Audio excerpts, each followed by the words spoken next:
Yan po, magandang umaga po sa inyong lahat, at narito naman po ako at muling magbabalik upang magbabahagi ng mga mensahe yan sa inyo ngayon. Yan. At pagpasensyahan ninyo po, ang aking boses ay medyo meron pa akong sipon. Yan, kaya pilit ko pong mag-reading para mayroon kayong mga kapatid,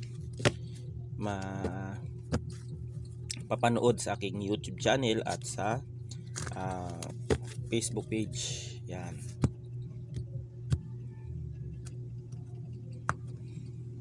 Kung ano nga ba ang sitwasyon na ngayon ng inyong mga umaatake sa inyo sa spiritual. Yan. Kung ano na ang kanilang sitwasyon. Kuha tayo ng 7. 1, 2, 3, 4, 5, 6, 7. Ano ang kanilang mga ginagawa o ang kanilang sitwasyon.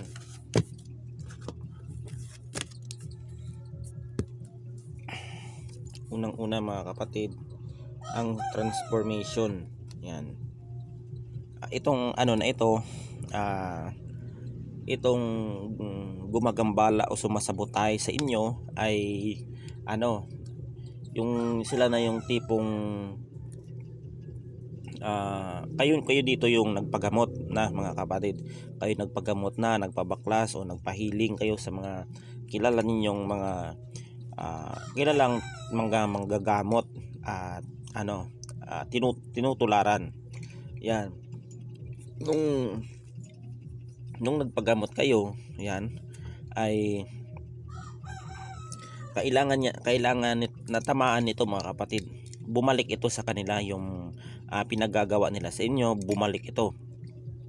Nagkasakit o naggrabe ito mga kapatid, maaring na ospital itong tao na ito nung kayo ay nagpagamot sa isang healer o mga manggagamot ninyo.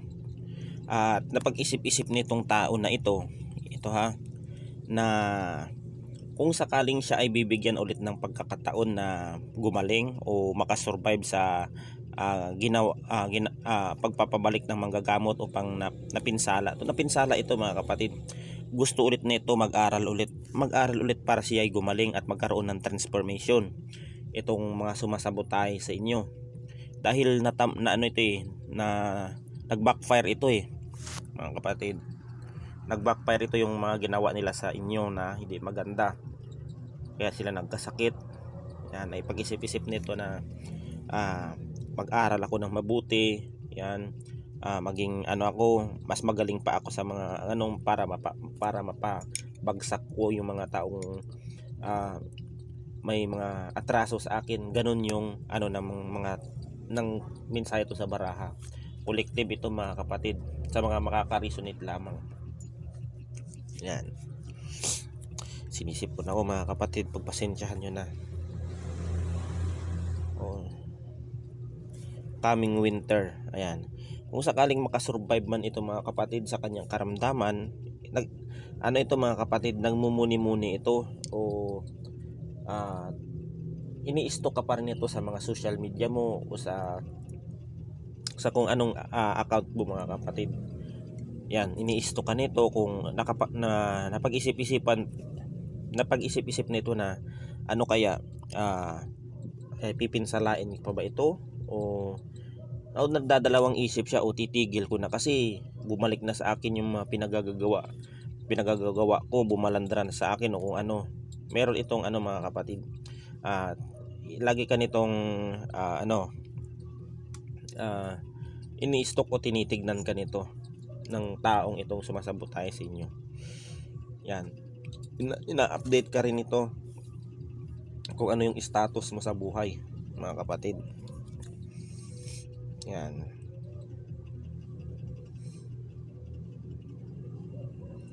Itong na ito mga kapatid, itong apples na ito itong apples na ito yung mga mga kapatid, may mga gusto siyang makuha sa inyo. Maaring kung ano ang mga inintensyon, kasi hindi ka naman pipinsalain ito o gagambalain pag walang intensyon sa'yo o personal interest. Ganon ang hindi ka gagambalain ito, pero ito yung mga niya, gusto niyang makuha sa inyo. Maaring kung ano-ano yung mga maaring may nakikita ko ditong property, pera, ari-arian, bahay, lupa, o kung ano man nakakaano sa inyo mga kapatid. Kung na mga naipundar mo, gusto nitong kunin ng taong sumasabotahe sa inyo. Ito, yan yung mensahe yung binaba ng baraha.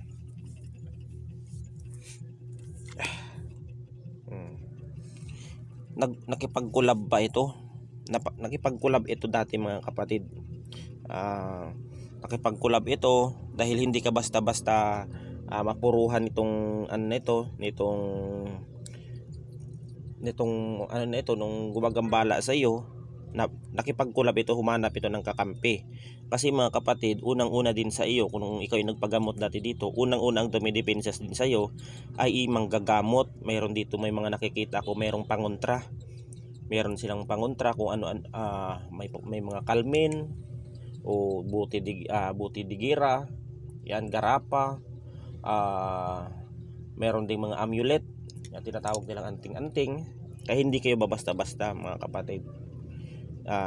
Humanap ito ng ng kasama.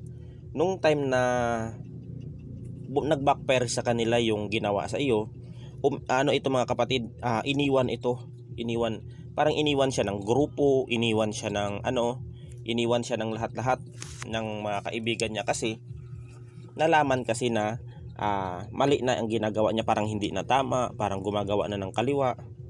Iniwan ito mga kapatid, parang napabayaan siya itong tao na ito. Ayan, may mga ritual ito na mga ginagamit. Yung mga sa iyo mga kapatid ay hindi ka mabasta-basta, kasi malakas ang iyong manggagamot. May alam din kung paano depensahan ka, yan, paano proteksyonan, dahil meron ka mga amulet o ano-ano mga pamproteksyon sa spiritual. Kaya hindi ka basta-basta tablan.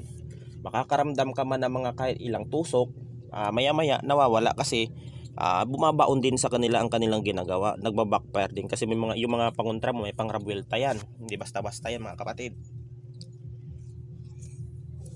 Yan.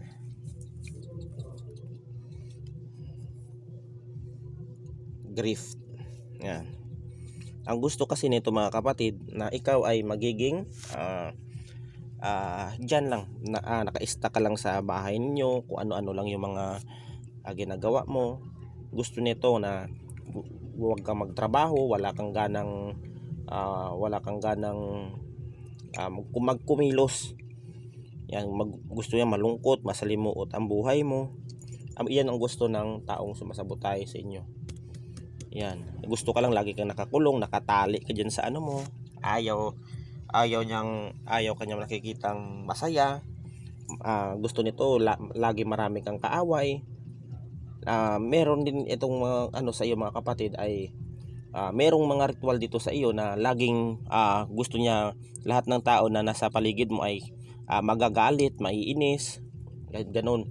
Lahat ng tao ay sisiraan ka, parang ganun ang ng taong ito, ritual na ginawa sa inyo mga kapatid.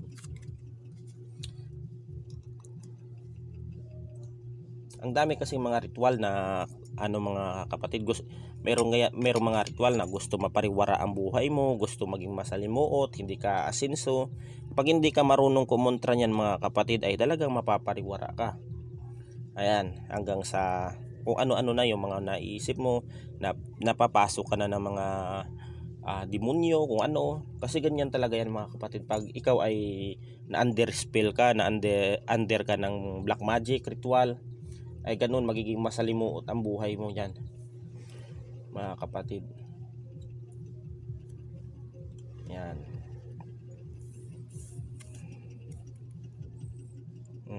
Pumpkin. Itong pumpkin, kunya sa na mundo ng spiritual mga kapatid, may mga ano ito, ah, may mga yung tao na tinatawag mga kapatid na may pinaglalaban talaga itong tao na to, na yung mga mapasa kanya ang lahat ng mga kaaralan mo, lahat ng mga natutunan mo, lahat ng galing yan sa mga manggagamot yan. Yan yung mga yung gusto ng taong sumasabutay sa inyo, na gusto makuha yung mga ninyo, yung mga naipundar, o gusto makuha yung mga naipundar mo o mga pinaghirapan mo. Ayan yung pinaplano niya, na makuha yung mga naipundar mo. Ayan. Rooted, pero bigo ito mga kapatid. Ayan nga ang sabi ko sa inyo, mabibigo ito dahil hindi kayo pinapabayaan ng inyong manggagamot. Yan, hindi kayo pinapabayaan, kasi mga kapatid, bihira lang kayo makakahanap ng isang manggagamot na handa kayong ilaban ng patayan mga kapatid. Kasi ang manggagamot, kasi ang tunay na manggagamot mga kapatid, hindi kayo pababayaan yan hanggang sa huling hininga. Ang manggagamot ay talagang inaalagaan kayo, o kung minomonitor kayo niyan, kung kamusta kayo. Dalawa din kasi ang mga kapatid, ang pagkumusta. Merong pagkumusta na may kailangan, merong kumusta na dalawa lang, mabuti o masama ang diyan sa pagkakamusta. Merong nakikiusyoso, nakikibalita, kusyo ganto, kusyo ganyan. Marami mga kapatid. Ito dito nagiging bigo ito mga kapatid, kasi kinukontra ng manggagamot ninyo. Bihira lang kayo makakakita ng mga manggagamot ngayon, dahil sa panahon ngayon pira-pira na mga kapatid. Pag wala kang perang iabot, bibitawan ka, iiwanan ka. Maliban na lang pag yung mga manggagamot na wala nang maiprovide na mga materyales. Kasi ganito yan mga kapatid, ang pagre-ritual kasi hindi nakukuha yan sa isang ritualan. Tulad ng mga nagagayuma na mga ilang taon na nabibiktima ng mga love spell na yan, hindi nakukuha sa ritual na isang ritualan yan, na pagkatapos ng isang ritual gagaling na, babalik. Hindi mga kapatid, umaabot yan ng taon, ilang buwan. Kasi mga kapatid, may pagsasakripisyo yan, may pagsasakripisyo. Dapat kasi yan mga kapatid, bago pa lang nabiktima ang inyong partner na ganyang mga love spell na yan, dapat pag alam ninyong umiba ng ugali niyan, dapat ipagamot na ninyo. Wag na ninyong patagalin, wag na ninyong paabutin ng mga ilang buwan bago ninyo ipagamot o ipabaklas, dahil mahihirapan ang manggagamot diyan, tapos sisisihin ninyo ang manggagamot, dito malab kasi ganto kasi ganyan. Hindi, ginagawa ng manggagamot yung yung trabaho nila, kasi obligasyon nila yan na nagbabayad kayo, nagpo-provide kayo ng materyales. Pero ang iba ay sinisisi pa ang manggagamot. Huwag kayong ganun mga kapatid. Bago kayo hinawakan ng manggagamot na tunay, ay tignan rin niyo ang pagsasakripisyo niyan. Minsan hindi natutulog ang mga manggagamot para lang maging okay kayo, kasi ang pagre-ritual niyan may oras yan. May oras yan mga kapatid. Tulad nung pagbabaklas ng kulam, o hindi yan nababaklas ng isang beses, lalo na pagtaon. Ang pagtaon ang tagal ng pagdurusa ng isang pasyente. Binabaklas yan mga Martes, Biyernes, depende sa sa bisa ng tatanggal ng ritual. Dalawa kasi ang ritual mga kapatid. May ritual na masama, may ritual na mabuti. Hindi ako tumatanggap ng mga ritual na mga masama, tulad na ng mga nagpapahiwalay, tulad ng mga nagpamamarusa na yan. Ayaw ko ng ganyan mga kapatid. Ayaw ko na balang araw ay paparusahan din ako ng ang Panginoon dahil sa kasamaan. Ayaw ko na maging sugapa ako. Ayaw ko na maging ako sa pera, yung tinatawag na magiging ganid ako sa pera, na naniningil ako. Ayaw ko, kasi mga kapatid, maraming manggagamot ngayon na naniningil ng mahal. Hindi ko naman nila lahat, pero yun ang ano, yun naman ang ano nila, hindi ko naman sa pinapakialaman, pero yun yung mga nakikita ko. Kasi mga kapatid, pag ano, pag ang manggagamot kasi naniningil, ang pagmamahal natin sa tao ay nawawala, hindi natin ginagamot, hindi natin inaasikaso kasi walang pera, ganun.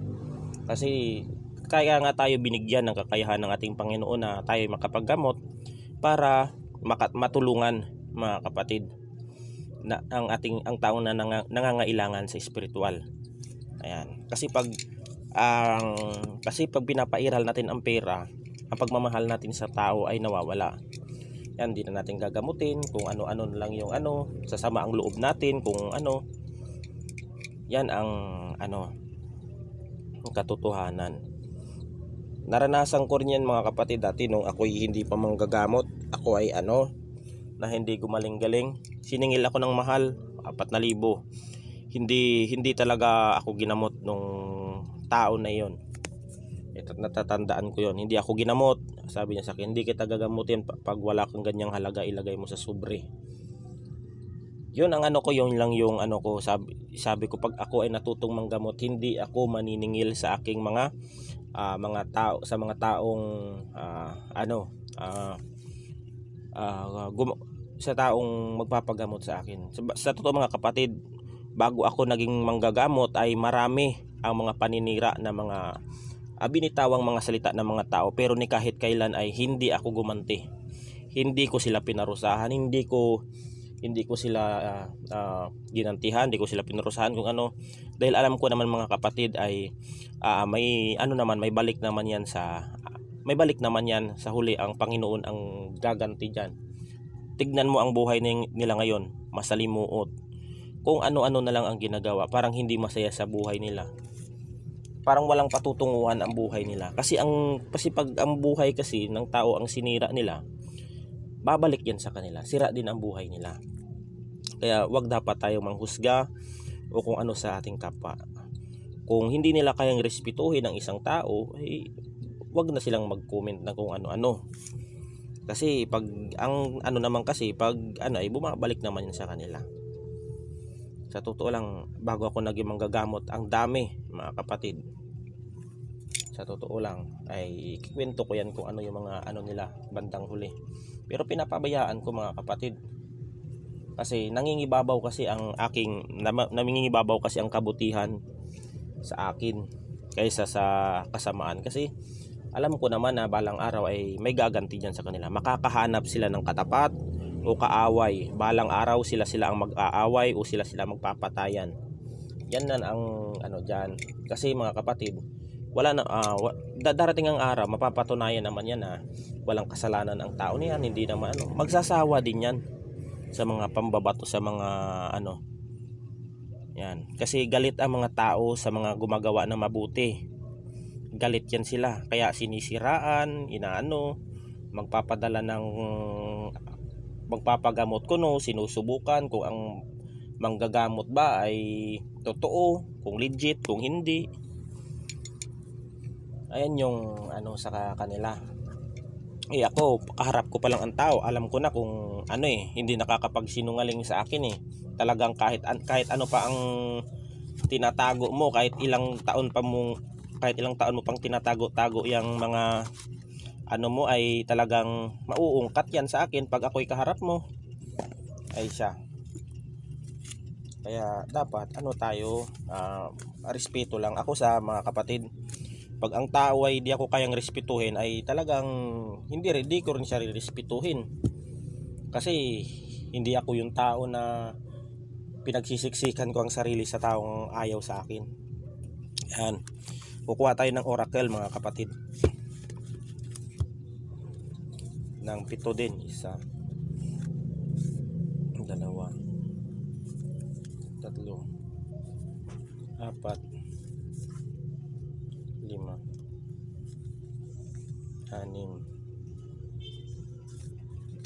7, yan.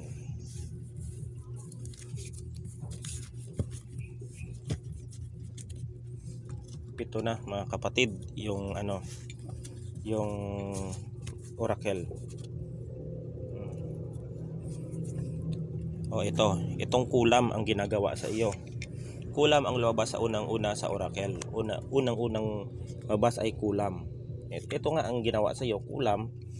Ito, ritual ito mga kapatid sa tinatawag na humingi nga ito, nakipag-collab ito sa kapwa niya. Yan. Humingi ito ng, kumbaga sa gira ay humingi ito ng wristback. Itong Leo. Itong Leo na ito ay meron itong kinukontak o tinatawagang mga manggagamot o merong alam sa spiritual na kaliwa. Yan, ng mga mangkukulam, mambabarang o kung ano. Meron din itong alam sa spiritual itong Leo na ito. Yan. Meron itong alam dahil ito ay magaling din magtago ng sikreto, mapanlin lang din itong Leo na ito. Talagang ano si parang kumbaga yan ay pabiktim na tao. Itong Leo o fire sign na ito. Ito pero grabe ito kung ano, kung makatalikod, grabe itong kumanira, kung ang backstab, kung ano-ano yung mga pinagagagawa sa inyo. Itong Leo na ito. Ang fire sign. Hindi naman talaga mawawala yan yung mga ganyan. Yung akala mo ay ang bait-bait pag harap ninyo, yung pala pag talikod ninyo ay para na kayong lalamunin o kakainin ng buo dahil sa galit. Yan, mahirap yan mga ganyan mga kapatid. Yung mahirap yan pag hindi kayo marunong kumilatis o kumilala ng tao ay talagang mapapahama kayo.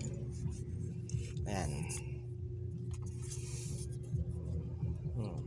Dito ay merong ito ay may lahi din na mahilig din manloko o panluloko. Itong tao na ito, marami na rin itong biniktima, mapa-spiritual o physical. May alam ito din sa spiritual. May mga nagtuturo din ito sa kanya. May mga nagtuturo o tinuturuan ito. O may mga kilala na mga mangkukulam, mambabarang o kung ano man na mga gumagawa ng masama sa kanilang kapwa. Itong Leo na ito. May pagkamanluloko at panluloko din ito. Yan. Kaya itong ano palaban talaga. Itong Leo na ito ay palaban. Kaya gusto nito ay magpapalakas dahil gusto nito magkaroon ng transformation. Gusto niya maging malakas ulit o kung ano. Kasi pag gumagawa itong sila nito ay bumabalik sa kanya itong karamdaman. Ayan.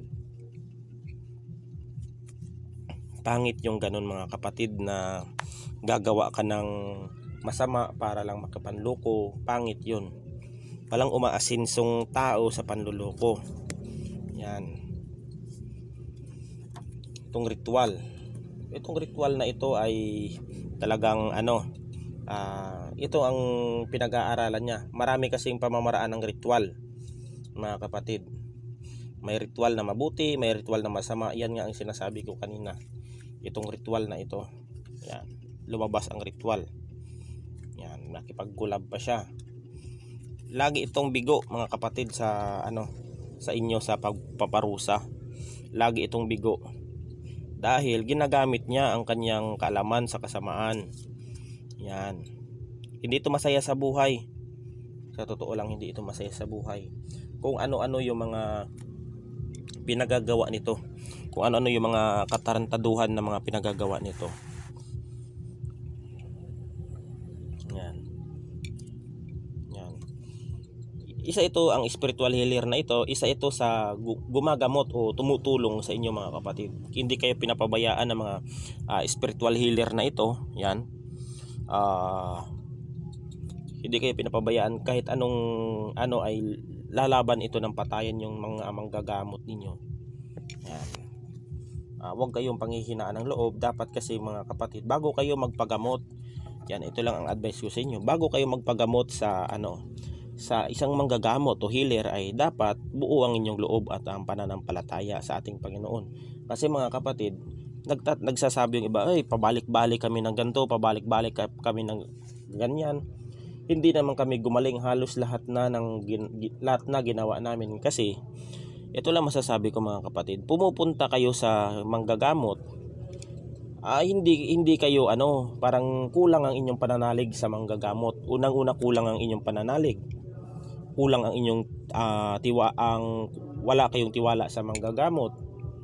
Ayan, pagkatapos nun ay mahina ang pananampalataya ninyo. Ayan.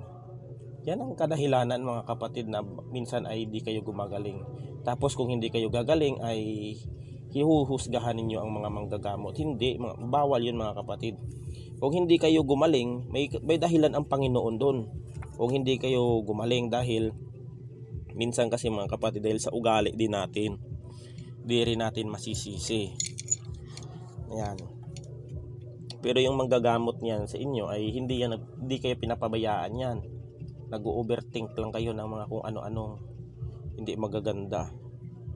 Kasi pag yan ang manggagamot ay nakarinig ng masama yan, ay hindi kayo gagamutin yan, ay talagang ang mga manggagamot kasi na tunay ay pag yan ay nagtampo ay bahala kayo. Talagang yan, may isang salita yan, pag yan tutulong yan. Tsaka yung mga tunay na manggagamot, pili lang ang mga ginagamot niyan. Kasi hindi naman lahat ng ay minsan din kasi nakukulam ang tao dahil din sa ugali, kung ano-ano yung mga mapagmataas, kaya minsan na napaparusahan din sila o may pinaparusahan. Yan. Ako binabalanse ko, hindi ako kumakampi sa mga bagay-bagay na yan na ikakapahamak ko. Ayaw ko rin na mapahamak ako, ayaw ko rin mapahamak ang pamilya ko. Ayaw ko rin mapahamak yung mga taong nakatira sa loob ng aming pamamahay. Kaya balanse ako dyan.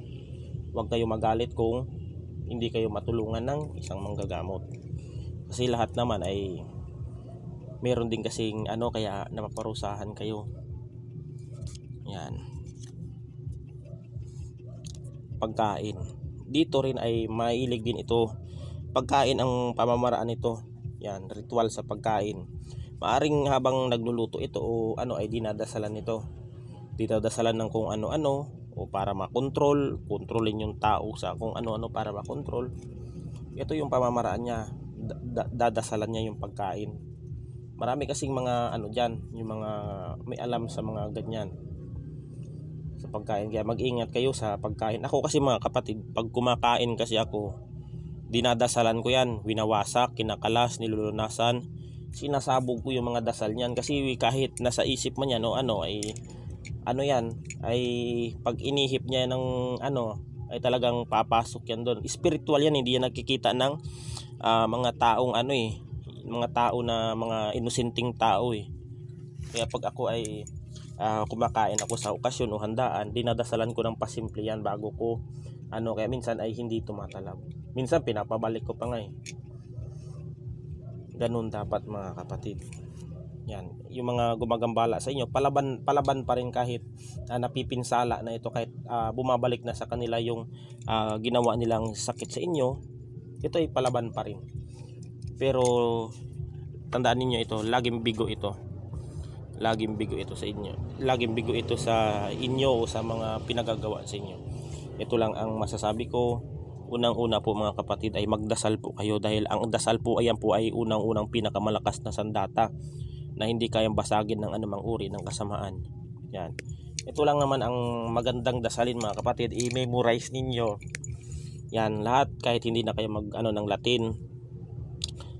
Mag-research kayo sa Google mag-hanap kayo ng dasal ng Ama Namin, Aba Ginong Maria, Sumasampalataya, Luwalhati at Salmo 91. Yan ang pinakamagandang dasal sa lahat ng uri ng kasamaan mga kapatid. Yan ang pinakamatibay na hindi kayang basagin ng kahit anong uri ng itim na mahika o black magic. Yan ang mga kapatid ang masasabi ko. Lahat ng iniwan na rin ito ng mga iniwan na rin itong ng mga kasama niya, kasi wala na siyang pangbayad, wala na siyang nagbabayad ito, nagpapaturo ito at binabayaran niya yung mga sa kanya na gumagawa, binabayaran. Mahirap itong pagganyan, yung akala mo maganda pag nakaharap, pero pag talikod pala iba pala ang ng trato sa inyo. Ayan yung mga mensahe ng baraha. Yan ay kung magustuhan ninyo ang aking mga mensahe na ito ay paki-like, share at subscribe na rin po ang aking YouTube channel. Sana po marami pa po magsusubscribe sa aking YouTube at Facebook page. At hanggang dito na lang mga kapatid, at God bless us all. Ingat po tayo palagi.